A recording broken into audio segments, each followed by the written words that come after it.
na Assembleia de Judá e de Jerusalém, no templo do Senhor, na frente do pátio novo, e orou. Preste atenção se essa oração não é inclusive muitas vezes a sua oração. Eu vou ler a oração de Josafá. Senhor Deus dos nossos antepassados, não és tu o Deus que está nos céus? Tu dominas sobre todos os reinos do mundo. Força e poder estão em tuas mãos e ninguém pode opor-se a ti. Não és tu o nosso Deus que expulsa os habitantes dessa terra perante Israel, o teu povo, e a deste para sempre aos descendentes do teu amigo Abraão? Eles a têm habitado e nela construíram um santuário em honra ao teu nome, dizendo: se alguma desgraça nos atingir, seja o castigo da espada, seja a peste, seja a fome, nós nos colocaremos em tua presença, diante deste templo, pois ele leva o teu nome, e clamaremos a ti em nossa angústia, e tu nos ouvirás e nos salvarás. Mas agora estão amonitas, moabitas e os habitantes dos montes de Seir, cujos territórios não permitiste que Israel invadisse quando vinha do Egito. Por isso os israelitas se desviaram deles e não os destruíram. Vê agora como estão nos retribuindo, ao virem nos expulsar-nos da terra que nos desse por herança.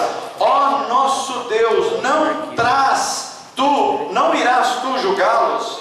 Pois não temos força para enfrentar esse exército imenso que vem nos atacar. Não sabemos o que fazer, mas os nossos olhos se voltam para ti. Verso 13.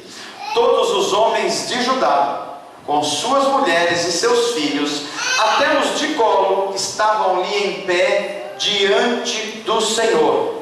Então o Espírito do Senhor veio sobre um profeta chamado Jaziel. Verso 15. E ele disse: escute todos que vivem em Judá e em Jerusalém, e o rei Josafá, assim lhes diz o Senhor: não tenham medo, nem fiquem desanimados por causa desse exército enorme, pois a batalha não é de vocês, mas de Deus. Verso 20. De madrugada partiram para o deserto de Tecoa. Quando estavam saindo, Josafá lhes disse: escutem-me, Judá e povo de Jerusalém, tenham fé no Senhor, o seu Deus, e vocês serão sustentados. Tenham fé nos profetas do Senhor, e terão a vitória. Depois de consultar o povo, Josafá nomeou alguns homens para guerrearem com armas. Para quê? Para cantarem ao Senhor e o louvarem pelo esplendor da sua santidade, indo à frente do exército e cantando: deem graças ao Senhor, pois o seu amor dura para sempre. Quando eles começaram a cantar, verso 22, e a entoar louvores, o Senhor preparou emboscadas contra os homens de Amon, de Moabe e dos montes de Seir, que estavam invadindo Judá, e eles foram derrotados. Verso 27.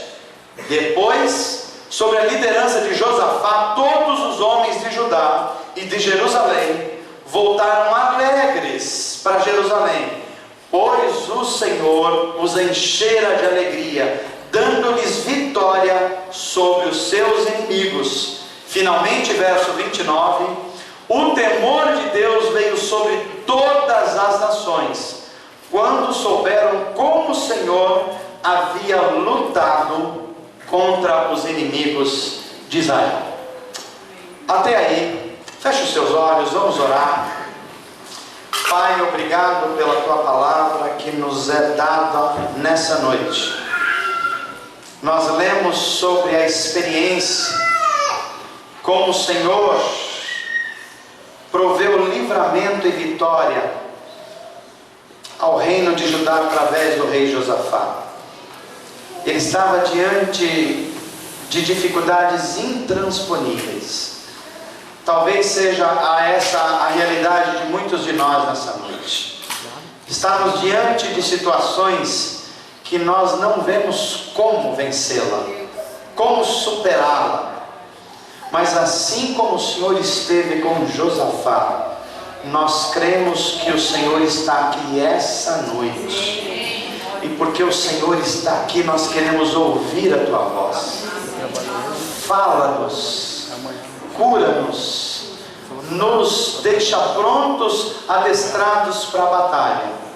Que o Teu Espírito nos conduza a isso, a essa fé genuína. Faz isso para a Tua glória e em nome de Jesus. Amém. Amém. Começo a mensagem dessa noite a partir desse texto que nós lemos, e eu vou começar com uma frase que eu acho que você conhece. E se você conhece, eu gostaria que você a completasse. A frase é a seguinte: se correr o bicho e se ficar. Eu começo com essa frase porque essa era exatamente a situação do rei Josafá. Se correr o bicho pega, se ficar o bicho come. Essa frase, na verdade, ela fala de um dilema da gente tomar decisão em tempos difíceis. O que fazer quando você está diante de uma situação que é muito difícil?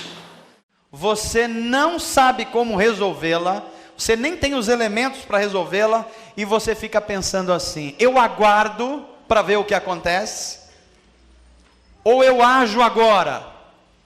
É momento de eu tomar decisão e agir, ou eu devo esperar?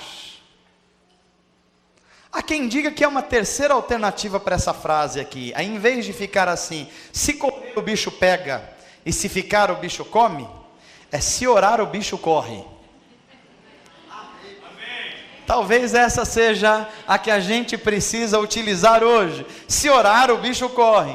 E faz muito sentido, porque a Bíblia vai ensinar: resistir ao diabo e ele corre. Então faz sentido. Essa sabedoria popular, ela se alinha com o que a Bíblia ensina. Mas aí eu perguntaria para você: resistir ao mal, ou ao diabo, ou a Satanás, significa você aguardar e ficar parado onde você está? Ou será que resistir pode significar você continuar caminhando e agindo e tomando decisões e se movendo para frente? O que significa isso, pastor? Quando eu sei que eu tenho que ficar orando quieto, calado, esperando o agir de Deus, e quando é que eu tenho que agir para Deus através do que eu estou fazendo, Ele se manifestar também? O que nós temos aqui em Crônicas, o livro que nós lemos, é a narração de um episódio ocorrido na época em que o reino de Israel, ele foi dividido. Tinha o reino do norte e o reino do sul. O reino do sul na Bíblia é chamada de reino de Judá, cujo rei era esse Josafá que nós lemos agora. Ele era o rei do reino do sul, capital Jerusalém. Nós estamos inclusive estudando isso no nosso curso pela manhã aqui. E esse reino do sul, o reino de Judá, ele fora invadido, ou melhor, ele estava com ameaça de invasão de 3 nações inimigas. 3 nações estavam vindo para exterminar o reino de Judá. E essa notícia chega para o rei Josafá. E notícia ruim é um negócio sério, ela chega rápido, né? Notícia ruim, ela vem, e vem numa velocidade que às vezes a gente não gostaria que fosse, mas ela chega. E chegou para Josafá, dizendo o seguinte: olha, não é que uma nação vai vir contra você, há um conluio, 3 nações se juntaram, e estão dizendo que vão varrer você do mapa, vão acabar com a sua raça. Já viu essa expressão? E Josafá, o rei, ele fica alarmado. A Bíblia diz que ele fica assim mesmo, alarmado, porque ele sabe que o exército de Judá é pequeno, e é um exército só. Está vindo contra ele 3 exércitos muito mais poderosos, e eles se uniram. Essa situação é tão complexa, que parece situações que a gente vive no nosso dia a dia. Às vezes a gente não está travando uma batalha apenas num campo. A gente está travando batalha em várias áreas da nossa vida. E se não bastasse, parece que as pessoas que não gostam muito da gente, estão mais próximos do que estavam. Era um pouco a situação que estava acontecendo com esse rei. É quando você não sabe o que fazer. Para Josafá a questão é, eu devo fazer alguma coisa, e já começar a agir, e preparar o exército, e enfrentar essas 3 nações, ou eu devo ficar aqui aguardando, vendo se a situação muda, eu vou orar e aguardo o que vai acontecer, ou senão eu fico com os meus conselheiros aqui, pensando no que a gente pode fazer diante dessa situação. Se você está vivendo uma situação semelhante a essa, que há coisas que estão fora do seu controle, há problemas que são muito maiores do que as suas forças, muito maiores do que as suas capacidades, seja bem-vindo, você não está sozinho. Muitos homens e mulheres de Deus na Bíblia enfrentaram situações em que eles ficaram alarmados, eles ficaram à beira quase do desespero. O que eu posso fazer numa situação em que tudo que eu fizer não vai ser suficiente? Como é que a gente pode enfrentar esses desafios? De que forma, na verdade, a gente pode aprender como é que Deus agiu nesse caso? Como é que o rei Josafá agiu nesse caso, para que eles não dessem vazão ao desespero? E eu queria já explicar para você o que é desespero. Desespero é você abrir mão da razão e das possibilidades e se entregar a um problema. É tudo que você não pode fazer.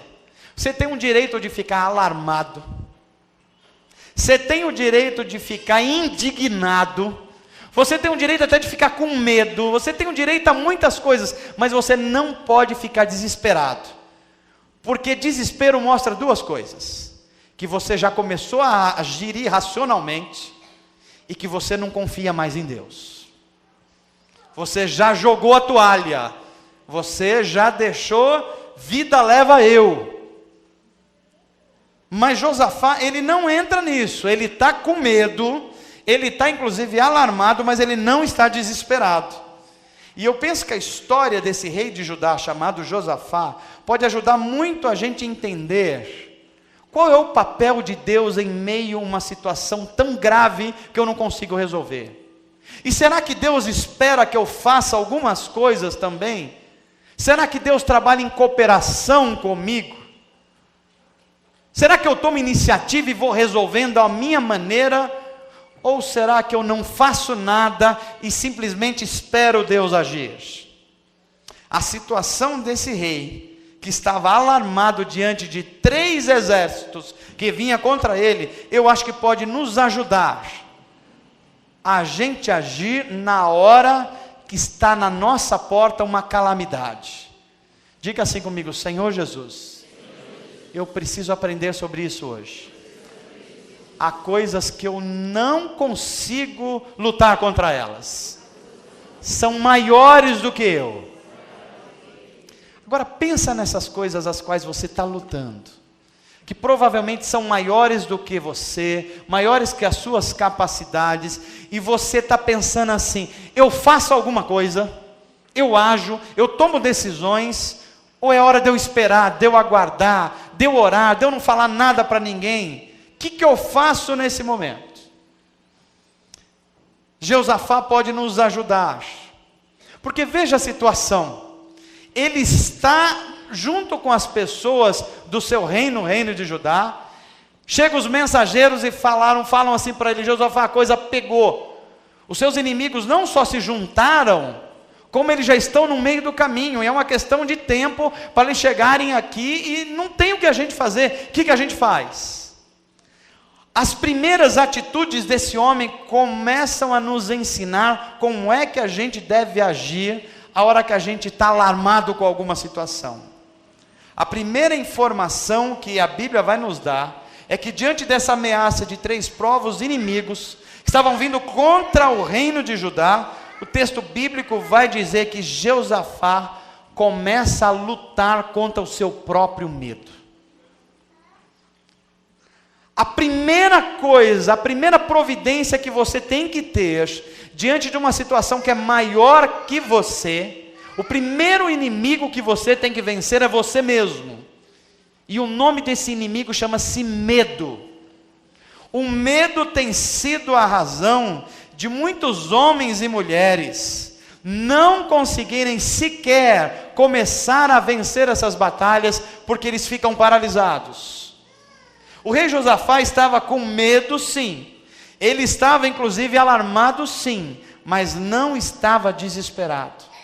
Diga para quem está perto de você assim: alarmado tudo bem, com medo também a gente fica, mas desesperado não pode.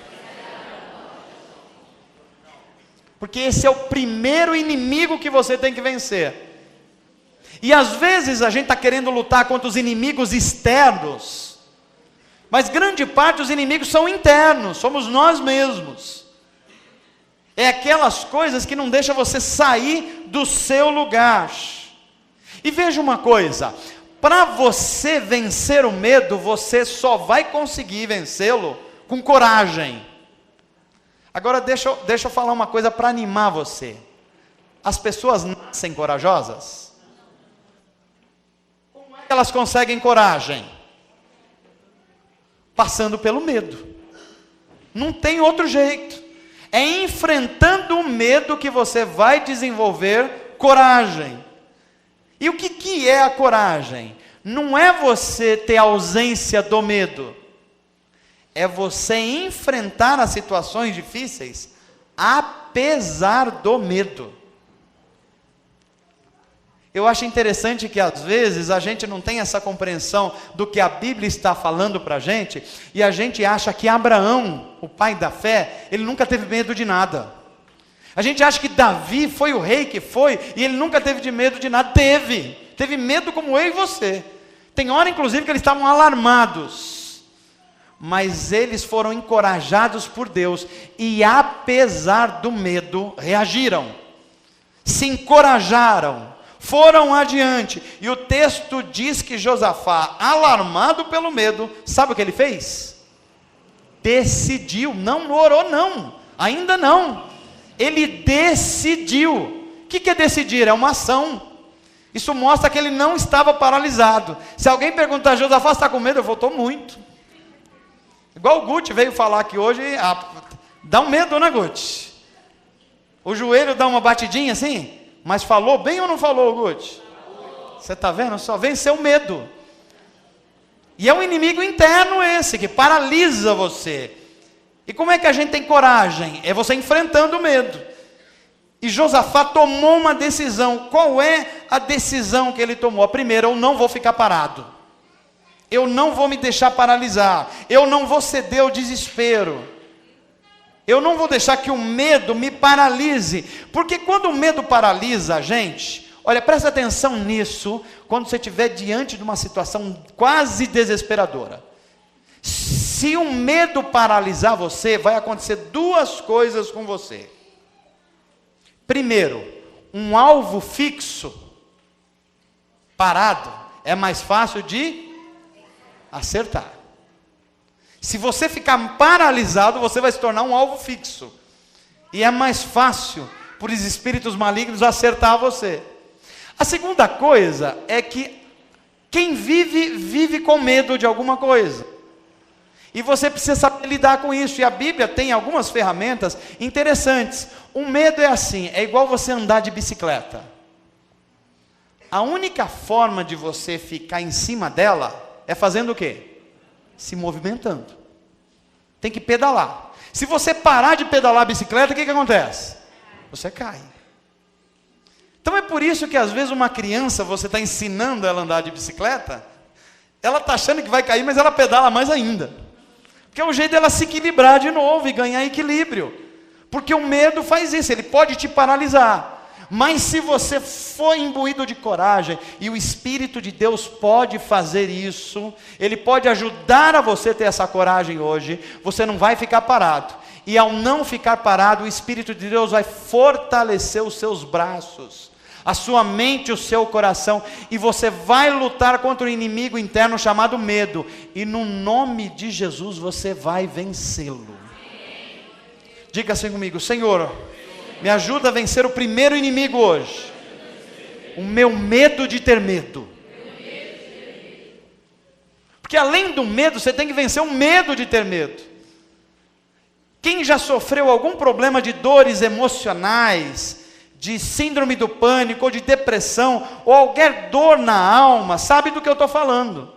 O que dispara um processo de síndrome do pânico? É que você tem medo de ficar com medo. Porque a última vez que você ficou com medo, você teve a síndrome do pânico. E aquilo é tão apavorante que quando passa, você fica com medo de ter aquilo de novo. E o medo de ter aquilo novo alimenta o medo, aí você tem de novo. E os médicos vão dizer que a única chance de você resolver isso é você começar a trabalhar o seu medo, para não disparar esse gatilho. E isso concorda com o que a Bíblia diz. Porque a Bíblia está dizendo que um dos grandes inimigos meu e seu, para a gente alcançar aquilo que Deus quer fazer na nossa vida, é a gente não se deixar paralisar pelo medo. E o Espírito de Deus está entre nós para nos ajudar a vencer isso. Diga para quem está perto de você assim: vença isso. Coragem. Vai adiante. Não se torne um alvo fixo não. Pedala essa bicicleta. Amém, gente? Mas Josafá não para por aqui. Ele fez a primeira coisa certa, que é não ser paralisado pelo medo. Ele lutou contra o seu medo. Mas a Bíblia vai ensinar que o rei Josafá foi adiante, diante de uma situação que ele não podia vencer. Ele vence o seu medo. Mas como é que ele vence o seu medo? Ele toma uma decisão. Como é que ele toma essa decisão? É um segundo segredo para a gente começar a vencer obstáculos grandes da vida. A gente vence obstáculos grandes na vida, primeiro lutando contra o medo, e segundo, não caindo na armadilha do isolamento. O maior problema de quem está numa angústia, está no meio de um sofrimento, está no meio de uma situação muito difícil, o maior dilema, ou a maior tentação, é a pessoa falar assim: eu não quero importunar ninguém, então eu vou sofrer sozinho. Eu estou com um problema aqui, mas eu não quero compartilhar esse problema com ninguém. Eu vou mergulhar em cima dele, nem que eu morra aqui sozinho, eu vou resolver isso aqui do meu jeito.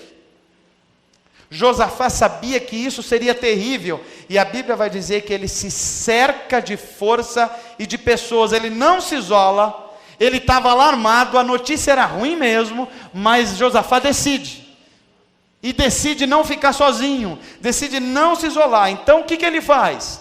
Ele conclama um jejum.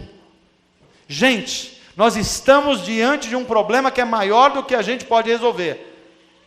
Vamos jejuar sobre isso.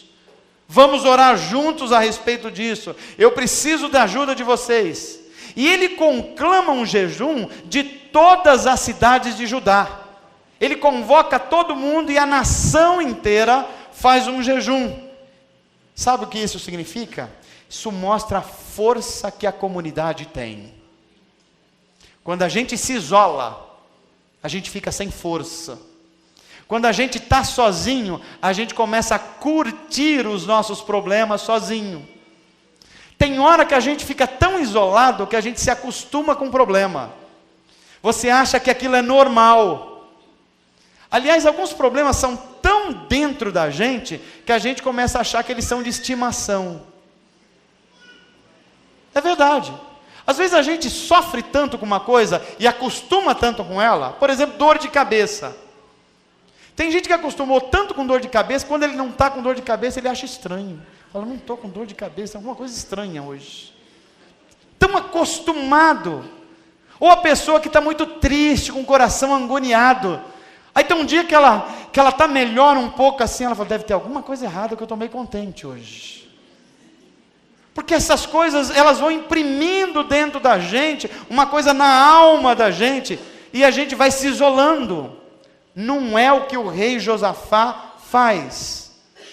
Porque quem se isola no meio de um problema, quem se isola no meio de uma notícia ruim, já começou a perder a guerra. Porque a Bíblia vai dizer que há um poder espiritual quando se juntam 2 ou 3 pessoas em nome de Jesus. É por isso que você não pode se isolar. O que eu estou falando é tão prático aqui. Veja, se você tem um problema e você não chama alguém para orar com você, você não conversa sobre alguém, você não participa de um grupo pequeno, você não consegue ver um domingo na igreja, um outro, daqui a 3 semanas você não tem mais força para nada. Nem para sair da sua casa você não tem.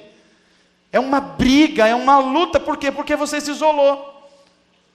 É a mesma coisa que você pegar numa fogueira, uma fogueira que está as brasinhas lá, enquanto elas estão juntas, o que está acontecendo? Elas estão acesas e aquecidas. Se você pegar uma delas e afastar, o que acontece? Ela apaga. Isso é a nossa vida espiritual. Se a gente se isolar, a gente é tomado pelo desespero, pela angústia. E uma das coisas que mais depõe contra nós, é que a gente fala assim, não pastor, é que eu não quero incomodar alguém com o meu problema. Besteira. Incomode alguém com o seu problema. Incomode o pastor com o seu problema. Incomode o grupo pequeno com o seu problema, porque a gente é irmão. E a gente está lá para isso mesmo, para ser incomodado. Toda vez que você precisar de ajuda, alguém vai ser incomodado. Então esquece isso. Incomode mesmo. Porque Deus vai utilizar outras pessoas depois para incomodar você, a hora que você estiver melhorzinho. E você vai ajudar alguém. Então não fique com medo, porque a Bíblia vai dizer, melhor é serem 2 do que 1. Por quê? Porque se um cair, o outro levanta. Amém, gente? Levanta a sua mão comigo e diga assim, Senhor, não deixa eu me isolar. Eu não vou ficar curtindo fossa. Sozinho. Eu vou juntar com os meus irmãos. No meio da comunhão, eu sou curado por Deus. Você crê nisso? Você pode aplaudir ao Senhor com confiança? Deus está nos curando no meio da comunhão. Veja, o rei Josafá estava fazendo tudo certo. Primeiro, ele não cai na armadilha do medo e não fica paralisado. Ele age, ele toma decisão. Isso deve ensinar eu e você. Mesmo no meio das dificuldades, você não pode ficar parado. Você não pode acostumar com as coisas. Segundo, ele não comete o erro de ficar isolado. Ele chama todo mundo, fala assim, vamos fazer um jejum. Eu não sei o que fazer ainda, mas nós juntos vamos conseguir uma solução. Vamos jejuar juntos. É o momento da gente chamar alguém para orar com a gente. É o momento de você falar, eu preciso falar com você, preciso tomar um café com você, preciso compartilhar essa dor do meu coração. É assim que a gente vai começando a vencer essas batalhas. Mas esse rei chamado Josafá, ele faz tudo certo, mas não deixa de fazer o principal. E olha que especial, ele não abre mão do principal. E o que é o principal? O principal não é apenas deixar o medo não paralisá-lo. Isso é importante, mas não é o principal. O principal não é apenas não ficar isolado. Isso é importante, mas não é o principal. O principal é conhecer a vontade de Deus no meio dessa adversidade. Deixa eu explicar isso para você. O rei Josafá, ele fez tudo o que precisava fazer. Ele lutou contra o seu medo, ele não ficou paralisado, ele tomou decisões, ele também não se isolou. e ele procurou ajuda e se lançou num jejum coletivo com todos da sua comunidade. Só que ele não deixou de fazer o principal. Porque às vezes a gente lança-se a fazer coisas, mas se lança a fazer as coisas sem conhecer a vontade de Deus para aquele momento. Eu vou dar uma explicação muito clara do que está acontecendo aqui. Porque há coisas que você deve fazer, você precisa fazer. Há coisas que não é para Deus fazer, há coisas que é para você fazer. E se você não fizer, Deus também não vai fazer, porque depende de você. Mas há coisas que você não deve fazer, porque só Deus pode fazer isso por você. E o segredo da vida é você descobrir quais as coisas que dependem de mim e eu não estou fazendo, e quais as coisas que não dependem de mim e eu tenho que confiar que Deus fará por mim. Josafá está lidando com essas coisas, e o que ele faz? Além dele convocar um jejum nacional, ele decide consultar a Deus. Fala assim para quem está próximo assim: consulte a Deus. Trabalhe. Faça a sua parte. Mas faça o principal. Consulte a Deus. Você vai perceber por quê. O fato dele consultar a Deus foi tão vital para a sua vitória, porque olha o que Deus responde para esse rei, que talvez seja a resposta para você hoje. Ele está diante de 3 inimigos vindo contra ele, ele já fez o que tinha que fazer da parte dele, ele só está esperando alguma coisa, alguma palavra de Deus para sair lutar. Eu estou imaginando que Josafá está falando assim: Deus vai multiplicar o meu exército, Ele vai fazer como fez com Davi e Golias, os anjos do Senhor estarão com a gente, e nós vamos ser um número enorme, e vamos vencer os 3 exércitos inimigos. Mas não é isso que Deus fala para ele. Olha o que a Bíblia vai dizer no livro de Crônicas, Deus falando para o rei Josafá: não tenha medo, Josafá, e nem fique desanimado por causa desse exército enorme, pois a batalha não é de vocês, a batalha é minha. Você está entendendo o que Deus está falando para você hoje?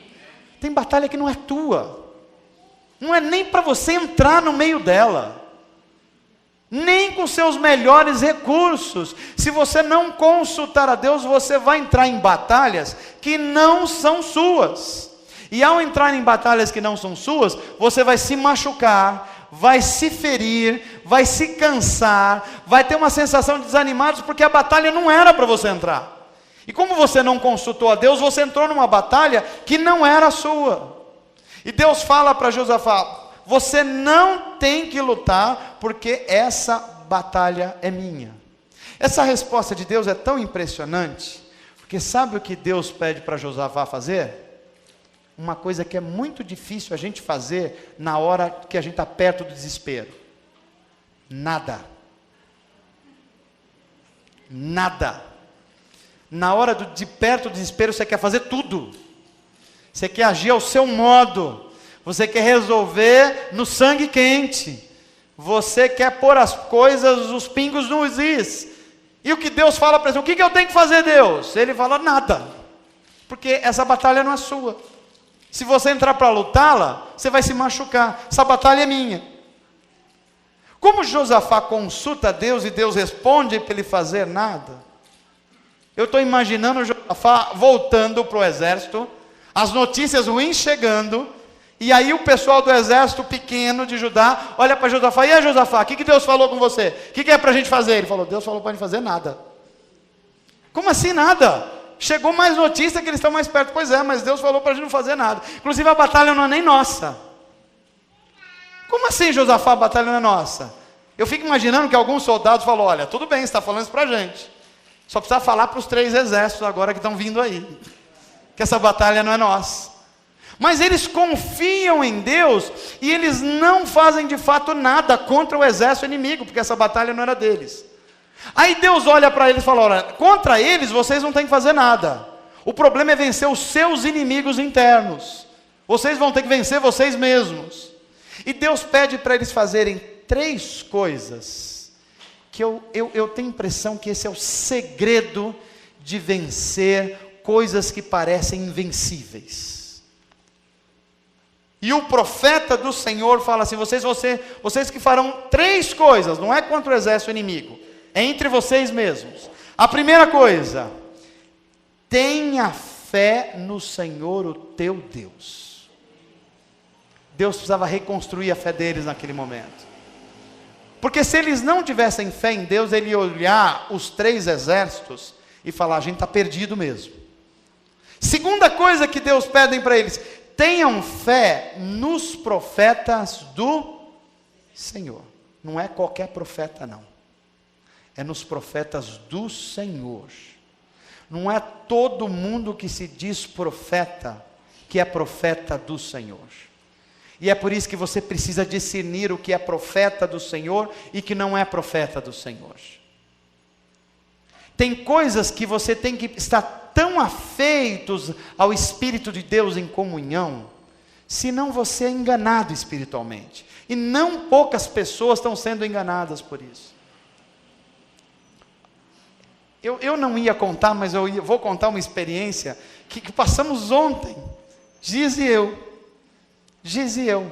Olha como, evidentemente eu creio nas promessas de Deus, nos profetas de Deus, na profecia de Deus, claro que eu creio. Mas eu aprendi com as Escrituras, que tudo eu trago para as Escrituras para testá-lo. Ontem, por exemplo, a gente estava num lugar, Giz e eu, e chegou uma pessoa, falou para Giz assim: eu preciso falar com você. Aí a Giz: pois não. Sabe aquele filho que você teve há 14 anos atrás?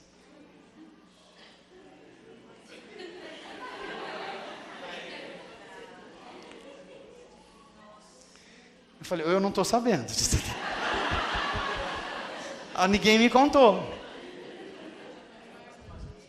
Eu estou falando de possibilidades, de pessoas que às vezes falam em nome de Deus e não tem a ver com Deus. E às vezes a pessoa, ela gosta de você, ela está querendo na verdade te ajudar, te animar, te encorajar, mas não tem a ver com Deus. E se você, é claro que essa está mais fácil, né? Para a gente, mas poderia ser outra coisa. E como é que a gente tem esse discernimento? Porque a palavra de Deus, ela não choca com o caráter de Deus. Não choca. Então Deus pede para eles assim: primeiro, tenham fé em Deus. Tenham fé nos profetas de Deus. Em terceiro lugar, olha o que Deus manda eles fazerem. Quem está vindo contra eles? Exércitos, não é?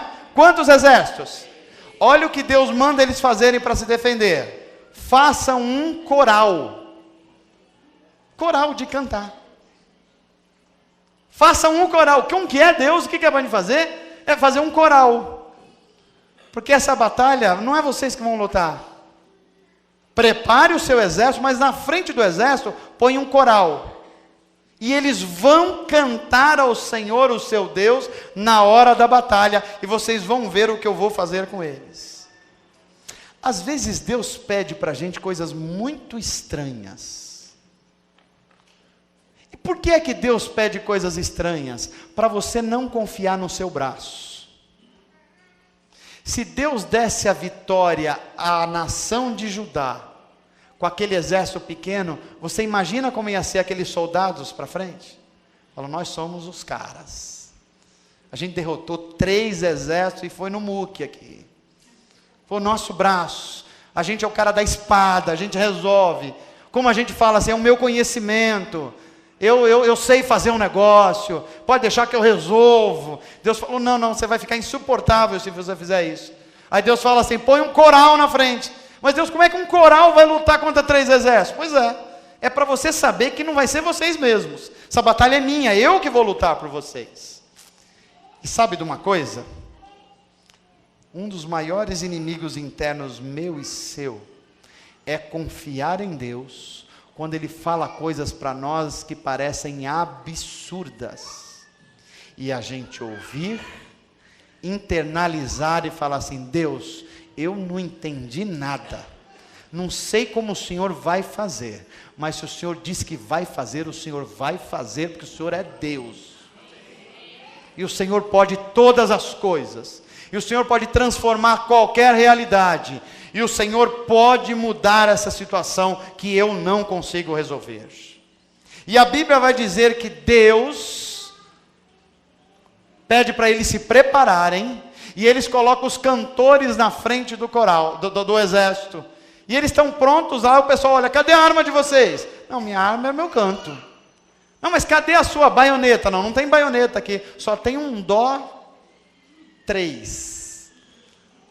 Mas você vai lutar com a sua voz? Deus mandou a gente fazer isso, e é isso que a gente vai fazer.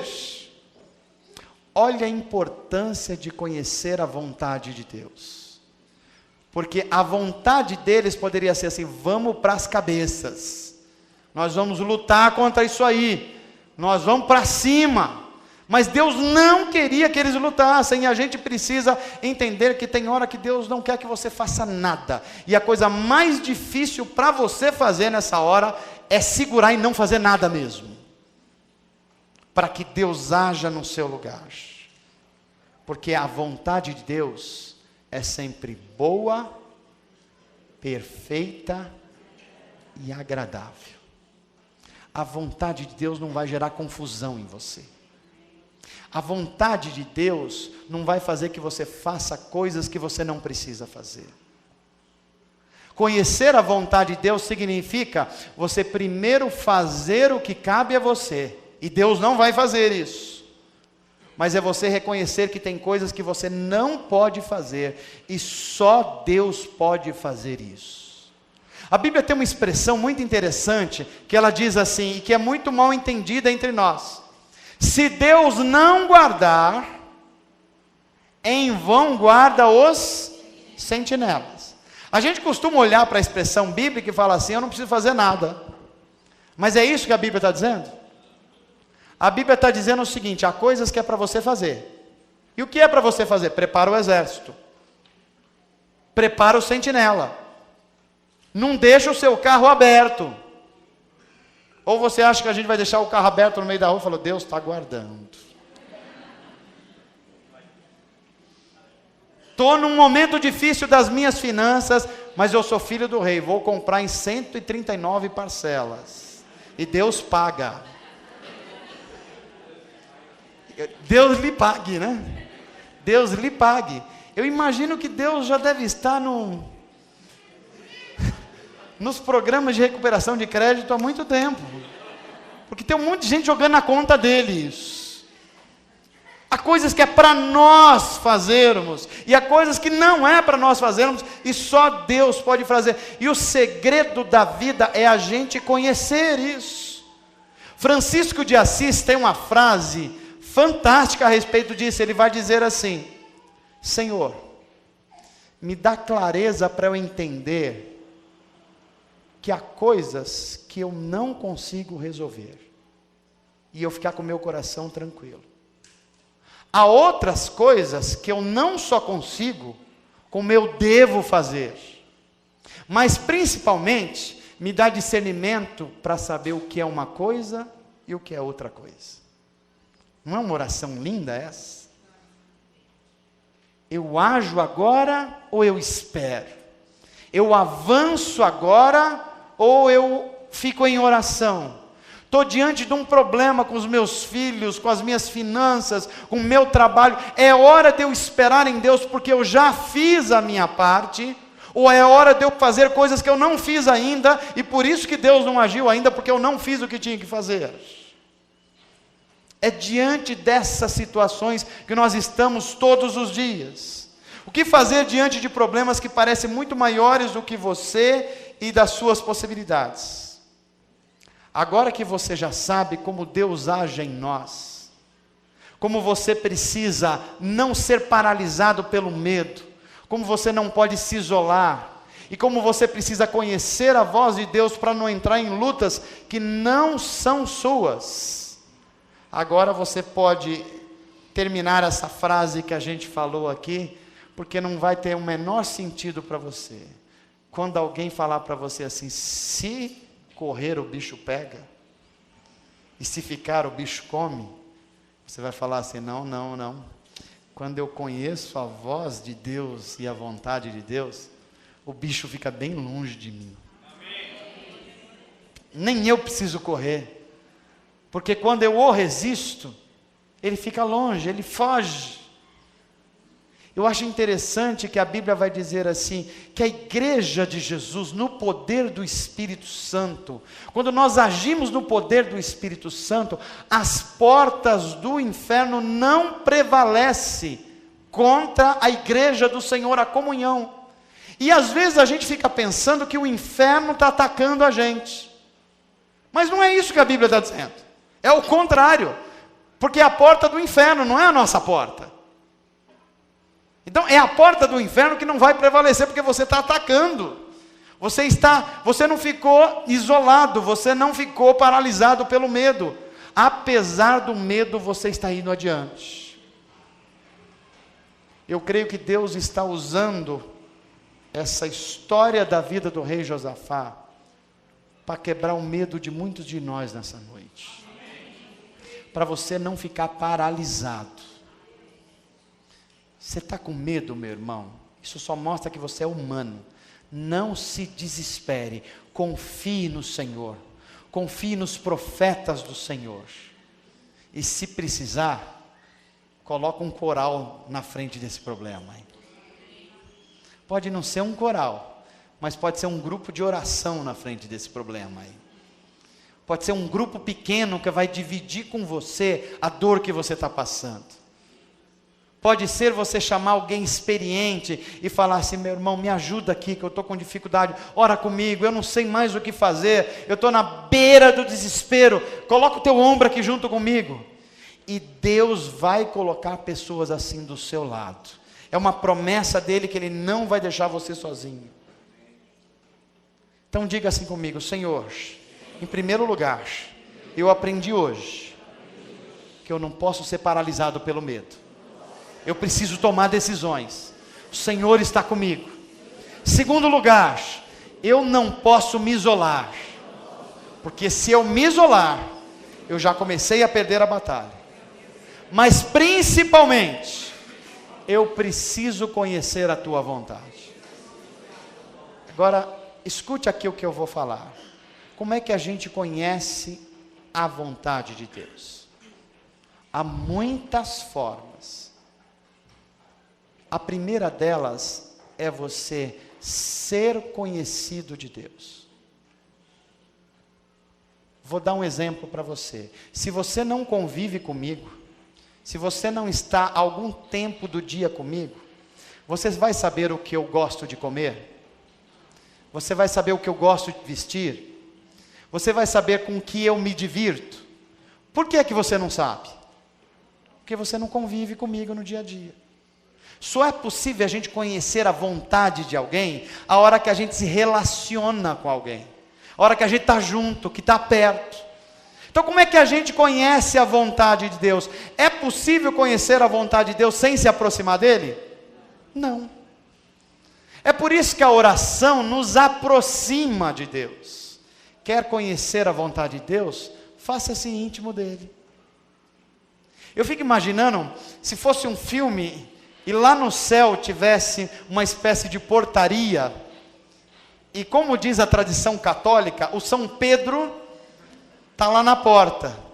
Já pensou um dia você vai falar assim, eu estou com um problema, preciso falar com Deus. Aí ele falou, qual é o seu nome? O meu nome é José da Silva. Deixa eu ver como está seu nome aqui. Olha, pelo que aqui consta, você nunca esteve aqui. Eu acho que o Deus Pai nem conhece você. Você já pensou se isso acontecesse conosco? Agora, se você estabelece uma relação com Deus, que Deus é o centro da sua vida, você o consulta sempre, você consulta a palavra de Deus, a oração para você se tornou um hábito, a comunhão um hábito, aí você chega lá, o anjo olha assim e fala assim, puxa, você é conhecido aqui, hein? Aliás, já está a portinha aberta aqui, pode entrar. Você é de casa, você é conhecido de Deus, Deus conhece você. É assim que a gente vai tomando decisões sábias, porque a gente sabe a hora que é para lutar, Deus fala, é hora de lutar.